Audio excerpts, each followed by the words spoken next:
आपके साथ मैं हूं प्रत्युष खरे। इस वक्त बड़ी खबर आ रही है भारत और पाकिस्तान के रिश्तों से जुड़ी हुई। भारत पाकिस्तान के बीच शांति वार्ता स्थगित हो गई है। पाकिस्तान के उच्चायुक्त अब्दुल बासित ने कहा है कि पठानकोट हमले की जांच के लिए पाकिस्तान नहीं जा सकती एनआईए की टीम। साथ ही बासित ने यह भी कहा कि मसूद अजहर मामले में चीन ने सही किया है। आपको सुनाते हैं क्या कुछ कहा अब्दुल बासित ने।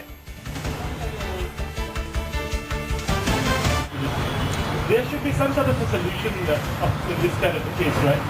What is the possible options that you have for you, sir? No, I would not like to anticipate. But there's also an official policy at least. But there is, he is being interrogated, investigated. So we will see what happens. But what is the Pakistani policy in such cases? In case you learning from history, what do you have in Pakistan in terms of policy?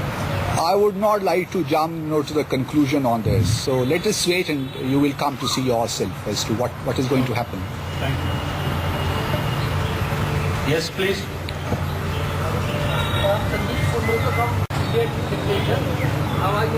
आप भी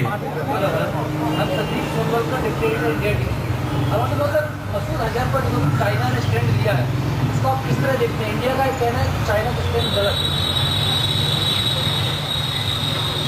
I subscribe to Chinese viewpoint.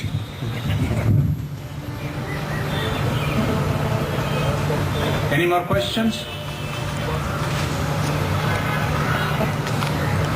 Well, if there are no more questions, you want to ask something? Yeah, please go ahead. Wait for a minute for the microphone to come in.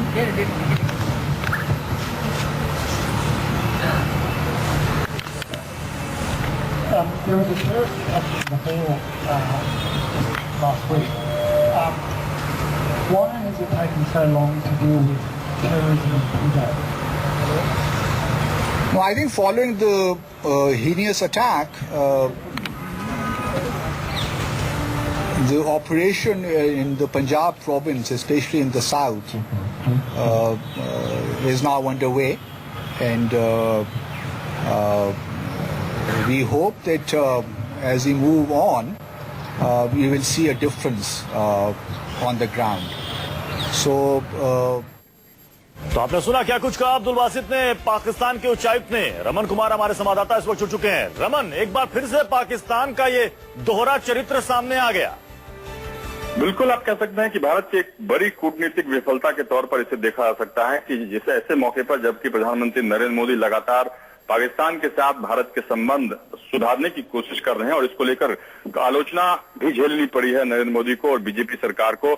और आपने देखा कि पाकिस्तान की joint investigation team ने पठानकोट का दौरा किया, जहां से पाकिस्तान से हमला हुआ पठानकोट में। पाकिस्तान की ज्वाइंट इन्वेस्टिगेशन टीम ने पठानकोट जाकर इस पूरी जांच की और जांच के बाद पाकिस्तान जाते ही बयान दिया कि भारत ने पाकिस्तान की छवि धूमिल करने की ये कोशिश थी, भारत कोई सबूत नहीं दे पाया। और आप आज देखिए कि एक फॉरेन क्लब में, दिल्ली के फॉरेन क्लब में पाकिस्तान के एम्बेसडर की तरफ से, पाकिस्तान के उच्चायुक्त की तरफ से ये बयान आ रहा है कि जो भी बातचीत भारत और पाकिस्तान के बीच शांति प्रयासों को लेकर चल रही थी, वो बातचीत फिलहाल उसको सस्पेंड किया जाना चाहिए, किया जाता है, क्योंकि जो कुलदीप यादव की गिरफ्तारी हुई थी और पाकिस्तान का आरोप था कि भारत की तरफ से कुलदीप यादव को बलूचिस्तान में एक अशांति फैलाने के लिए इस तरह की बात की गई और कहीं न कहीं पाकिस्तान भारत पर दबाव बनाने की कोशिश कर रहा है और बाकी देशों में संदेश देने की कोशिश कर रहा है कि पाकिस्तान में जो भी घटनाएं हो रही है उसमें भारत का हाथ है, न कि भारत से। आप हमारे साथ बने रहे। हमारे साथ रक्षा विशेषज्ञ जीडी बख्शी साहब इस वक्त जुड़ चुके हैं। जीडी बख्शी साहब, क्या पाकिस्तान पर भरोसा करना, जेआईटी को अपने यहाँ आने देना और उसके बाद पाकिस्तान जिस तरीके से पलट गया और ये माना भी जा रहा था कि पाकिस्तान ऐसा ही कुछ करने वाला है, एक बड़ी कूटनीतिक विफलता? बेशक है साहब, मैं तो पहले से ही कहता आ रहा हूँ कि हम किस बुनियाद पर, किस भरोसे पर पाकिस्तान के ऊपर इतना नया विश्वास जता रहे हैं। ये कहा जा रहा था कि पैराडाइम शिफ्ट हो गया है पाकिस्तान में। अरे साहब, कोई ठोस बुनियाद पे हमको इस तरह के कंक्लूजन पे आना चाहिए। अपने पॉलिसी प्लानिंग जो है उसको चेंज करने के पहले क्या हमको पिछले 8 साल से हम छक मार रहे हैं पाकिस्तान के साथ 26/11 के केस को लेकर और हमने किलो पे किलो डोसियर जो सौंपे, जवाब में हमें ये कहा गया कि ये सब का सब फिक्शन है, ये कहानियां हैं, ये मजाक है।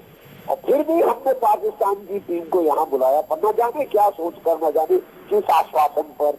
ये इस प्रकार की सब्जेक्टिविटी इतने अहम रिलेशनशिप में ये बहुत खतरनाक है, क्योंकि हम अपनी जगहसाई करा रहे हैं। जी बख्शी साहब, पाकिस्तान तो ये भी कह रहा है, अब्दुल बासित ने यह भी कहा है कि यूएन में चीन का स्टैंड मसूद अजहर को लेकर बिल्कुल सही था। अरे साहब, वो तो आपके मुंह पे तमाचे लगा रहे हैं। चीन और पाकिस्तान मिलकर अब आपको जो है दुनिया के सामने जलील करने में जुट गए हैं पूरी तरह से।